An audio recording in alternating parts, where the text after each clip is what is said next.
Just say you hate basketball. If you've heard of no chip without Pip, then you must have heard of no trophy without Kobe. Because in 1993, Shaq didn't make the playoffs. Then in 94, he got swept. 95, he got swept. And in 1996, he got swept. Then just to prove it wasn't just a fluke and it was more of a trend, he goes to the Lakers and gets gentlemen swept in 1997. 1998, they get swept again. This time with 3 other All-Stars. Kobe finally becomes a thing. Michael Jordan finally had his last dance. But with Shaq at the helm, they go and get swept again in 1999. I can see why Kobe started to get frustrated. As great and amazing as Shaq is, he is leading his teams to getting swept every year. Kobe won with that. Thank God for Jerry Krause being an idiot. And thank God for Phil Jackson for putting some order to this chaos. And knowing the triangle can be the method to this madness. You could really see it in how he handled both of them. He knew Kobe needed to be more involved to win, but he also knew he couldn't lose the big fella. A lot of this three-peat was spent coddling Shaq because he was so dominant. They always had to make sure Shaq was getting his touches. Did he get 28 and 10? And Kobe's like, what? You want me to keep giving the ball to this guy? Have you seen what I've seen? Some of my teammates don't understand the work.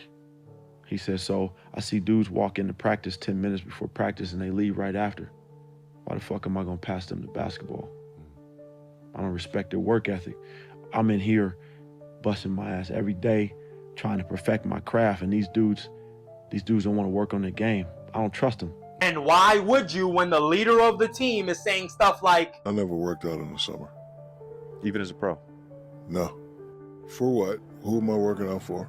The only guy I really got to worry about is Duncan. So then work out to make sure you're good enough to beat him. In 99, Shaq is leading the Lakers in shots and free throw attempts, and they get swept. In 2000, the Suns took care of Tim Duncan for you. But in 2001, with Kobe taking 20 more shots than Shaq and leading the team in scoring, the Lakers sweep the Spurs en route to their 2nd championship in a row. So, I would get a lot of flack for not coming in shape. But my thing was, it's a long season. I'm going to work my way into shape. That's not how a winner thinks. Does that sound like Mamba mentality? My mentality was, for who? For what? I'm getting 7 points a quarter. Skinny Shaq, medium Shaq, fat Shaq. I'm getting 28-10. If you can get 28 and 10 just by being Shaq, just with your talent, whether you're skinny, fat, tired, and hungover, no matter what, then what is the matter with actually working hard and honing those skills? Not only is it a disservice to the game, but it says a lot about who you are. I mean, how dare you not work on your God-given talents? You have a set of tools that anyone would want to have. And if you're lucky enough to win with those tools, it's essentially spitting in the face of winning to not continuously sharpen them. And while his teammates are working so hard to still not be as good as Shaq, My All-Star game, okay, now you got to get it cracking. And that was my, like I hear a lot of people talking about, oh, if he was in shape. And my response is, if I came in shape or out of shape, I'm still going to be Shaq. It doesn't matter. But that was during the summer, I never worked out. would you keep passing that guy the ball? The guy who has very clear weaknesses and just will not work on them. If I give them the ball, the other team will just foul them and they can't hit their free throws. He kept going to the free throw line and kept missing them. And so he'd throw the ball out to me. I'm not throwing that shit back in there, right? So I kept shooting him, right? So we get in the timeout and he's like, hey, I'm open. I'm like, okay. And so we go out and same thing, hey, I'm open. Okay. There you go. Come back in. Hey, dude, you got to throw me the ball. I said, man, fuck that. Get it off the rebound if I miss, bro. And that was his rookie year, so Kobe knew not to trust Shaq from the beginning. And somehow players like Derek Fisher and Robert Horry never had these issues. He understands people's mental, and he's like sitting down. I would explain, okay, I like to talk to guys. Like I would talk, how do you want the ball? What's best for you? Coming up screen. We would talk basketball, but then we would talk life. Mm-hmm. And I think that was a different kind of bond that kind of, where he understood who I was, I understood who he was, and then, everybody always says, well, Kobe never passed the ball. I said, because he ain't like y'all. He liked me, so I got the ball. So, and that's how it is. You trust people. Yeah, and I tell people all the time, when you're that good, Kobe, when you're that good, they got a choice here. We got a guy who's known for knocking down shots, a guy who doesn't come to practice that much and don't put in the work. A guy who knows he needs to worry about Tim Duncan, but a guy that won't work out for Tim Duncan. Or a guy is just, hasn't had, the time in the league. Which one of those guys he's going to pass the ball to? Me. great players pass the ball to people they trust and know that they believe in. Why would I believe in a professional athlete that doesn't even work out? Then when I was with Phil, he told me don't work out. He said, man, relax. He said, beat you up this summer and just relax. So, you know, before I met Phil, that was my strategy anyway. But then when I met him and he told me not to do it, it was kind of a relief. I think this was a mistake by Phil Jackson, but maybe he had trust issues. Either way, as the coach, it's your job to prepare your best players for every situation. That's why if you look at our Laker championships, you see 3 different Shaqs. You see skinny Shaq, you see medium Shaq, and then that last Shaq was swole Shaq. You know the Shaq I don't see? Who would Shaq be if he had your work ethic? He'd be the greatest of all time.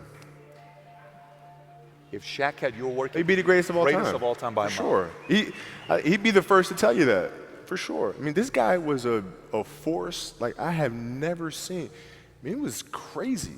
He was mean. He was nasty. He was competitive. He was vindictive. I mean, he was, yeah. I wish he was in the gym. I would have had fucking 12 rings. If he had the work ethic. My God, yeah. We ain't be close. Wow. And by the way, I'm not asking this question to create feud between you and him. I don't care, bro. Listen, me and Shaq sit down all the time, and I say, dude, if your lazy ass was in shape. I hear you saying all the time, and he takes it. I tell him all the time. I'm asking the fact that you say the work ethic side. Yeah. The fact that you say work ethic side, and you say, hey, if he would have worked that hard as I did, do you think if he would have had the same level of commitment to the game as you did, you guys would have had fewer feuds between each other?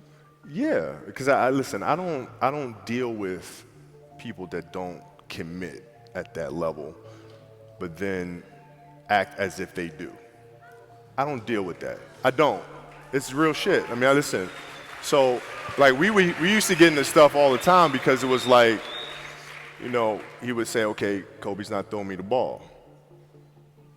And, you know, media would take it and run with it and all sort of stuff. And I'm like, well, bruh, if you were in shape, by the time I run down on a fast break and run back and then run down, you're still coming down the first time, bruh. Like, what the hell do you want me to do? Right? So a lot of our contention came from that. I knew for sure Rick Fox, my teammates, they all thought I was absolutely crazy the day me and Shaq got in a fist fight. After that day, they were like, okay, Kobe, you're certifiable. Fist fight. I'm not backing down. Listen, either you're going to and whoop Shaq my got into a ass fist or we're going to have a night.